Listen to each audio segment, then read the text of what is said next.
На 8 септември, пред точно 26 години, почна приказната на суверена и независна Република Македонија. Успешниот референдум на кој граѓаните се изјаснија за развод од Југославија го означи почетокот на приказната која се уште трае.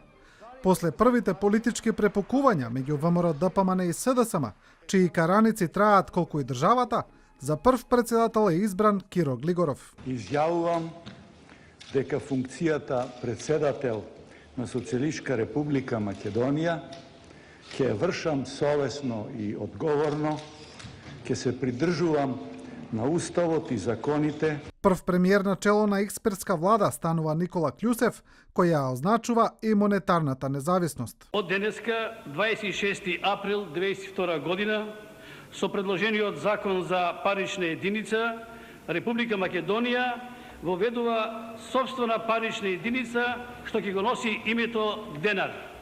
Имаме задоволство да видите како се тие парични единици печати.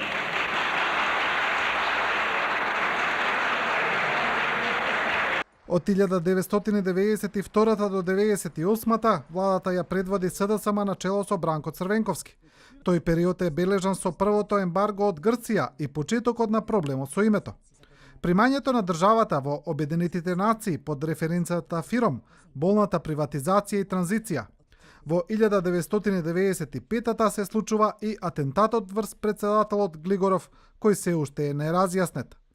Во 1997 во Гостивар, после симнувањето на албанското знаме од општината, доаѓаат и едни од најголемите етнички судири.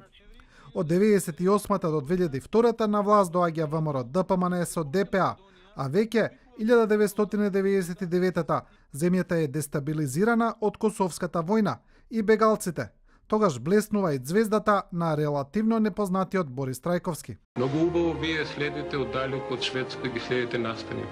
Јас ќе ви предложам нешто конкретно. I will give you a concrete proposal. Пратете 100 авиони на Скопскиот аеродром. Send 100 airplanes at the Skopje airport Пренесете ги во Стокхолм. and transport the refugees to Stockholm.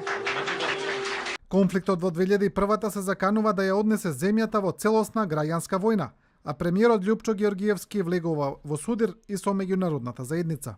Имено ако признаат дека се работи за агресија од Косово према Македонија, треба да падне во вода целата политика на меѓународната заедница на Косово во последните 2 години и интервенцијата на НАТО во Косово треба да добие сосема друга димензија. Следните 4 години на власт се враќа СДСМ. Премиерот Црвенковски станува председател на државата, а како премиери се менуваат Хари Костов и Владо Бучковски, а земјата го добива кандидатскиот статус за Европската Унија. Во 2002 се подпишува Охридскиот рамковен договор кој ја редефинира државата, а председателот Трајковски станува негов поддржувач и промотор на меѓуетничка толеранција.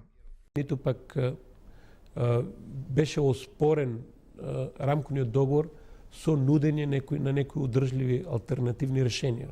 Во 2004 во авионска несреќа кај Мостар, Босна и Херцеговина, загинува председател Трајковски, а околу околностите на несреќата се уште се водат дебати.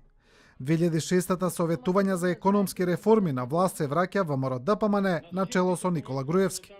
Ветото на Грција во Букурешт за влез на Македонија во НАТО ја менува политиката, па Груевски од економија се врти кон антиквизација.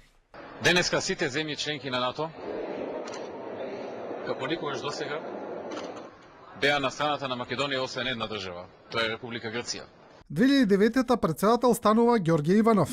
После 10 години владење на ВМРО ДПМН и пуштањето на прислушуваните разговори, почнуваат граѓанските протести, пошто председателот подпишува аболиција за целото раководство на ВМРО ДПМН. Уште еднаш повторувам. Секој оној кој смета дека су му одземал право, сторил лоша услуга или својата невиност сака да ја докаже на суд, го повикувам лично во писмена форма да поднесе барање за поништување на одлуката. Тогаш се случува шарената револуција и предвремените избори по кои на власт се враќа СДСМ, а премиер станува Зоран Заев.